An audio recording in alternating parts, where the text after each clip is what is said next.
Hello and welcome everyone. इस video में हम डिस्कस करेंगे cell the unit of life में दिया हुआ जो लास्ट टॉपिक है सेल ऑर्गेनील में, वो है न्यूक्लियस, जो ब्रेन ऑफ द सेल होता है, जो सेल के सारे फंक्शन को कंट्रोल करता है। इसके बारे में हमारी एनसीईआरटी क्लास 11th बायोलॉजी क्या लिखती है सेल चैप्टर में, हम उसको डिस्कस करेंगे। सबसे पहले बात करते हैं न्यूक्लियस की डिस्कवरी के बारे में। तो इसकी डिस्कवरी जो है वो हुई थी 1831 में। किसके द्वारा? रॉबर्ट ब्राउन के द्वारा। और कहाँ हुई थी? ऑर्किड की सेल में हुई थी। ये बात एनसीईआरटी में नहीं लिखी है मगर इम्पॉर्टेंट है, इसलिए हमने यहाँ पे मेंशन कर दिया है। ऑर्किड नाम जो है आपको मिलेगा आपकी ecology chapter organism and population में।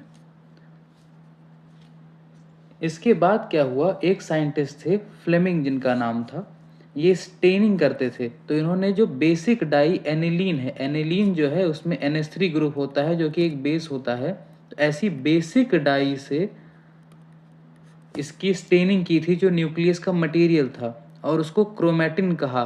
क्रोमा मतलब होता है कलर, तो उसको इन्होंने कलर से स्टेन किया था इसलिए, और उसने कलर को एब्जॉर्व भी किया इसलिए उसको नाम दिया क्रोमैटिन। इसके बाद अगर हम बात करें कि न्यूक्लियस की पोजीशन कहाँ है, तो सपोज कीजिए ये आपकी एक सेल है।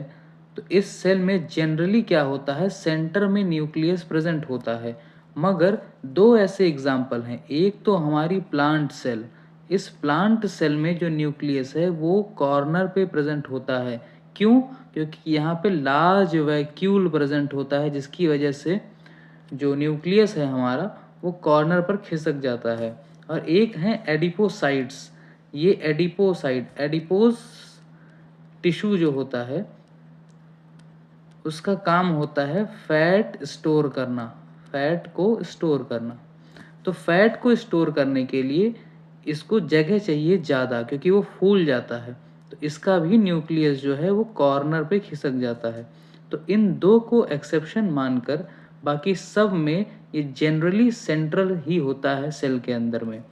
और ये जो मैच्योर मेमेलियन आरबीसी है उसमें एब्सेंट होता है। लेकिन ये कैमल और लामा, इन दो स्पीसीज की मैच्योर आरबीसी में भी प्रेजेंट होता है। याद रखिएगा जो अर्ली स्टेजेस ऑफ आरबीसीज होती हैं उसमें जो है न्यूक्लियस प्रेजेंट होता है, लेकिन धीरे धीरे उसका सरफेस एरिया बढ़ाने के लिए इन न्यूक्लियस को और उसके अंदर के ऑर्गेनील को गायब कर दिया जाता है ताकि सरफेस एरिया मैक्सिमाइज हो सके और वो बेटर फंक्शन कर सके। अगर हम बात करें shape and size of nucleus के बारे में, तो ये जनरली स्फेरिकल या ओवल शेप का होता है, और ये यूकैरियोटिक सेल का लार्जेस्ट ऑर्गेनील है। ध्यान रखने वाली बात ये है कि एनसीईआरटी ऐसा क्यों लिखती है कि ये लार्जेस्ट ऑर्गेनील है यूकैरियोटिक सेल का, क्योंकि जो हमारी प्रोकैरियोटिक सेल है उसमें तो कोई वेल डिफाइंड न्यूक्लियस होता ही नहीं है। उसमें एक रीजन होता है जिसे कहते हैं न्यूक्लियोइड, जहाँ पर ये डीएनए जो है वो प्रेजेंट होता है। इसमें कोई भी न्यूक्लियर मेम्ब्रेन नहीं होती है, इसलिए डिस्टिंक्शन नहीं होता है कि ये कोई न्यूक्लियस नाम का सेल ऑर्गेनील है। अब अगर हम ये न्यूक्लियस का डायग्राम देखें तो हम ये जानेंगे कि जैसे सेल के अंदर साइटोप्लाज्म सेमी फ्लूइड मटेरियल होता है, ऐसे ही न्यूक्लियस के अंदर इसका खुद का न्यूक्लियोप्लाज्म होता है, और इसके अंदर एक डेंस स्ट्रक्चर होता है जिसे न्यूक्लियोलस कहते हैं। ये राइबोसोमल आरएनए का सिंथेसिस करता है, और ये जो है ये न्यूक्लियर पोर है। देखिए, जब दो मेम्ब्रेन इस तरीके से फ्यूज हो जाती हैं तो यहाँ पे एक पोरस स्ट्रक्चर बन जाता है जिसे हम कहते हैं न्यूक्लियर पोर। ये दोनों तरफ के ट्रांसपोर्ट को अलाउ करता है, डुअल ट्रांसपोर्ट अलाउ करता है। दैट इज, इसका मतलब है कि सेल से कोई चीज़ न्यूक्लियस में जा सकती है और न्यूक्लियस से भी कोई चीज़ बाहर सेल में आ सकती है। इसकी मदद से ट्रांसलेशन होता है।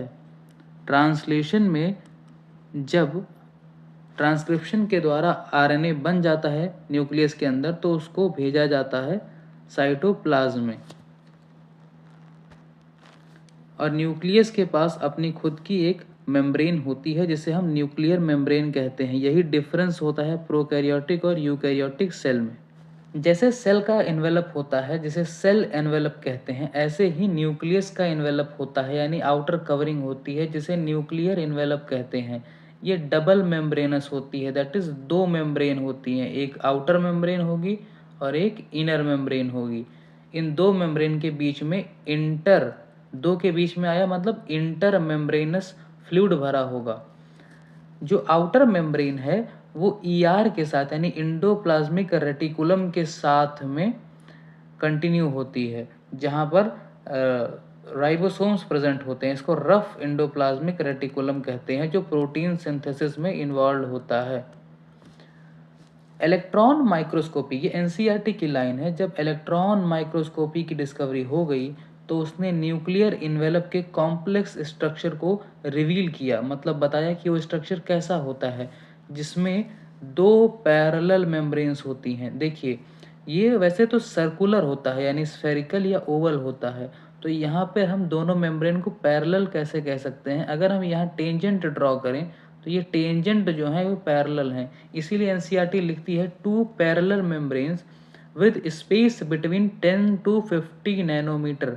दोनों के बीच का जो स्पेस है वो 10 से 50 नैनोमीटर होता है, जिसे हम पेरी, पेरी मतलब चारों ओर, न्यूक्लियर, पेरी न्यूक्लियर स्पेस कहते हैं। ये मेम्ब्रेन्स वो बैरियर बनाती हैं जो ये अलग अलग करता है कि जो साइटोप्लाज्म का मटेरियल है और जो न्यूक्लियस के अंदर का मटेरियल है उनमें कितना इंटरेक्शन होना चाहिए, कितनी चीज़ें न्यूक्लियस से बाहर साइटोप्लाज्म में जानी चाहिए और कितनी चीज़ें साइटोप्लाज्म से न्यूक्लियस में आनी चाहिए, इनको रेगुलेट करता है। अब जो बात करें आउटर मेम्ब्रेन की है, ये एंडोप्लाज्मिक रेटिकुलम के साथ में कंटिन्यूस होती है। मैंने आपको बताया कि वो रफ एंडोप्लाज्मिक रेटिकुलम होता है। एनसीईआरटी सीधे तो नहीं लिखती है पर वो लिखती है कि the outer membrane usually remains continuous with endoplasmic reticulum and also bears ribosomes on it. मतलब ये बात रफ एंडोप्लाज्मिक रेटिकुलम की कर रही है। अब ये न्यूक्लियर पोर जो होते हैं, ये जो है न्यूक्लियर एनवेलप में प्रेजेंट होते हैं दो मेम्ब्रेन के फ्यूजन से। मैंने आपको पहले ही बताया जब दो मेम्ब्रेन फ्यूज हो जाती हैं तो वहाँ पे पोरस स्ट्रक्चर बन जाता है जिसे न्यूक्लियर पोर कहते हैं, जिनसे सब्सटेंस का आदान प्रदान होता है यानी ट्रांसपोर्ट होता है out of the nucleus and into the nucleus, dual transport. Allow transport of RNA and proteins in both direction, यानी कि सेल से साइटोप्लाज्म से न्यूक्लियस में जा सकता है और न्यूक्लियस से साइटोप्लाज्म में आ सकता है। अब बात करते हैं न्यूक्लियोप्लाज्म की। ये भी सेमी फ्लूइड मैट्रिक्स होता है जैसे साइटोप्लाज्म होता है और इसके अंदर क्रोमेटिन और न्यूक्लियोलस होती है। न्यूक्लियोलस एक भी हो सकता है, एक से ज़्यादा भी हो सकता है, इसलिए लिखा है वन और मोर स्फेरिकल बॉडीज। जो इंटरफेस का न्यूक्लियस होता है यानी रेस्टिंग स्टेज का जो न्यूक्लियस होता है, जब वो डिवाइड नहीं कर रही है, उसमें highly extended elaborate nucleoprotein fibres होते हैं यानी कि फैले हुए होते हैं। हाईली इलेबोरेट एंड एक्सटेंडेड जो न्यूक्लियोप्रोटीन है जिन्हें हम क्रोमेटिन कहते हैं, बाद में ये कंडेंस होकर के क्रोमोसोम बना लेते हैं। तो इसीलिए एनसीईआरटी लिखती है कि जब रेस्टिंग स्टेज में ये क्रोमोसोम कंडेंसेशन जो शुरू होता है वो प्रोफेज की स्टेज में शुरू होता है, उसके पहले तो वो क्रोमेटिन ही होती है ना, वो एक इलेबोरेट स्ट्रक्चर होता है। इसीलिए एनसीईआरटी लिख रही है द इंटरफेज न्यूक्लियस यानी रेस्टिंग फेज का जो न्यूक्लियस है, जब सेल डिवाइड नहीं कर रही है, डिवाइड करने के लिए प्रिपेयर हो रही है, उस समय हाईली एक्सटेंडेड, बहुत ही फैला हुआ इलेबोरेट न्यूक्लियोप्रोटीन के फाइबर्स यानी रेशे होते हैं जिन्हें हम क्रोमेटिन कहते हैं। क्रोमा मतलब कलर। फ्लेमिंग ने बेसिक डाई से यानी एनिलीन से इसकी स्टेनिंग करके इसको क्रोमेटिन नाम दिया था। ये जो क्रोमेटिन है ये डीएनए और प्रोटीन का नेटवर्क होती है जो कंडेंस होकर के क्रोमोसोम बनाती है। ये इलेबोरेट जो स्ट्रक्चर है ये मान लीजिए आपकी क्रोमेटिन है। ये क्रोमेटिन धीरे धीरे धीरे धीरे कंडेंस होकर के और ये बनाती है क्रोमोसोम। क्रोमेटिन जो होती है हमारी वो दो टाइप की होती है, एक होती है यू क्रोमेटिन और दूसरी होती है हेट्रोक्रोमेटिन। जो यू क्रोमेटिन है वो एक्टिव होती है और जो हेट्रोक्रोमेटिन है वो इनएक्टिव होती है। ये एक्टिव और इनएक्टिव जो है वो किस सेंस में यहाँ पे लिखा गया है, ये ट्रांसक्रिप्शन के सेंस में लिखा गया है। जो यू क्रोमेटिन प्रोटीन का रीजन होता है वो ट्रांसक्रिप्शनली एक्टिव होता है, और जो हेट्रो का रीजन होता है वो ट्रांसक्रिप्शनली इनएक्टिव होता है। इसलिए एनसीईआरटी ये बात लिखती है। ये बात आपको डिटेल में समझ में आएगी ट्रांसक्रिप्शन जब आप पढ़ेंगे मॉलिक्यूलर बेसिस में तब। क्रोमोसोम जो है वो केवल सेल डिवीजन के टाइम में ही विजिबल होते हैं। क्यों? क्योंकि उसके पहले तो क्रोमेटिन होता है। जब सेल डिवीजन होता है, प्रोफेज स्टेज आती है, तब इसका कंडेंसेशन शुरू होता है और ये जेनेटिक इंफॉर्मेशन कैरी करते हैं। यानी कि डीएनए जो है उसके अंदर जीन होता है, वो जीन क्रोमोसोम पर ही होता है। न्यूक्लियोलस जो है वो एक डेंस स्ट्रक्चर है, नॉन मेम्ब्रेनस। न्यूक्लियस की दो मेम्ब्रेन होती हैं, आउटर मेम्ब्रेन, इनर मेम्ब्रेन, लेकिन न्यूक्लियोलस की कोई मेम्ब्रेन नहीं होती है। और ये साइट ऑफ राइबोसोमल सिंथेसिस यानी कि आरआरएनए का सिंथेसिस करता है, यानी बनाता है, और राइबोसोमल सब यूनिट्स का फॉर्मेशन करता है। एक लार्जर यूनिट होती है, एक स्मॉलर यूनिट होती है, दोनों एमआरएनए के ऊपर जुड़ती हैं Mg2+ आयन के प्रेजेंस में। उसको हम पॉलीसोम कहते हैं।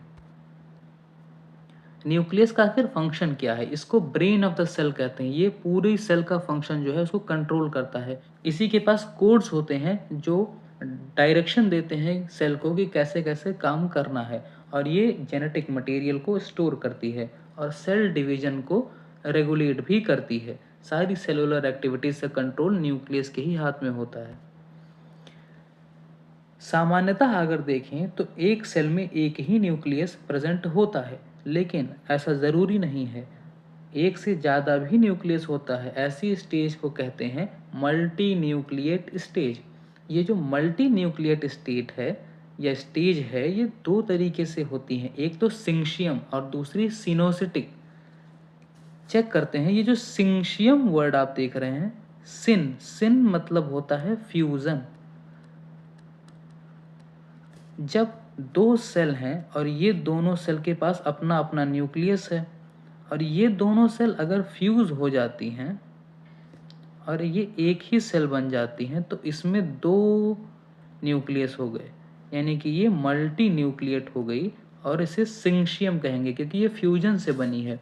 और सीनोसिटिक जो है, सीनोसिटिक वाला जो है, उसमें क्या होता है, एक सेल है, उसके अंदर में कैरियोकाइनेसिस यानी न्यूक्लियस का डिवीजन तो हो रहा है, लेकिन साइटोकाइनेसिस नहीं हो रहा है। साइटोकाइनेसिस नहीं हो रहा है तो भी उसमें मल्टी न्यूक्लिएट स्टेज आ जाती है, जिसे सीनोसिटिक कहते हैं। अब एनसीईआरटी लिखती है larger and more numerous nucleoli are present in cells actively carrying out protein synthesis. इस बात का मतलब क्या है?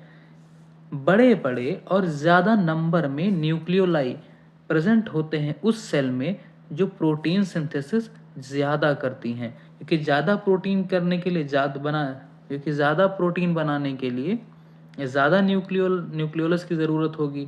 इसीलिए जो न्यूक्लियर मैट्रिक्स है, या जैसे न्यूक्लियोप्लाज्म कहते हैं, उसके अंदर न्यूक्लियोलस और क्रोमेटिन होता है।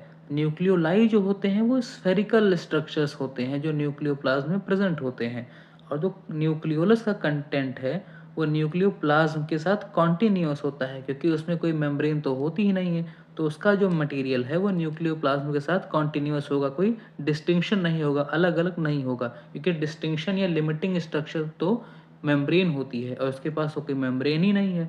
और ये एक्टिव राइबोसोमल आरआरएनए बनाने का एक्टिव साइट है, यहीं पर बनता है राइबोसोमल आरएनए। ये तीन बातें लिखी हुई हैं यहाँ पर। सेल्स विदाउट न्यूक्लियस, यानी कि जो मैच्योर मैमेलियन आरबीसी होती है उसमें न्यूक्लियस प्रेजेंट नहीं होता है, हालांकि अर्लियर स्टेज में प्रेजेंट होता भी है। लेकिन प्रोकैरियोटिक सेल जो है उसमें न्यूक्लियस होता ही नहीं है, उसमें न्यूक्लियोइड रीजन है, और कैमल और लामा इन दो स्पेसीज की आरबीसी में न्यूक्लियस प्रेजेंट होता है। ये पहले क्वेश्चन आता था, इसलिए यहाँ पर लिखवा दिया जाता है। ये एक स्लाइड बनाई गई थी। तो इस चैप्टर में जो न्यूक्लियस टॉपिक दिया हुआ है उसके लिए इस चैप्टर में न्यूक्लियस टॉपिक के बारे में जितना कुछ लिखा है सब कुछ एक्सप्लेन कर दिया गया है। इसके बाद क्रोमोसोम है जो कि एक सेपरेट टॉपिक है, उसको हम अलग से डील करेंगे। न्यूक्लियस के लिए इतनी ही बात एनसीईआरटी में लिखी हुई थी। थैंक यू, धन्यवाद।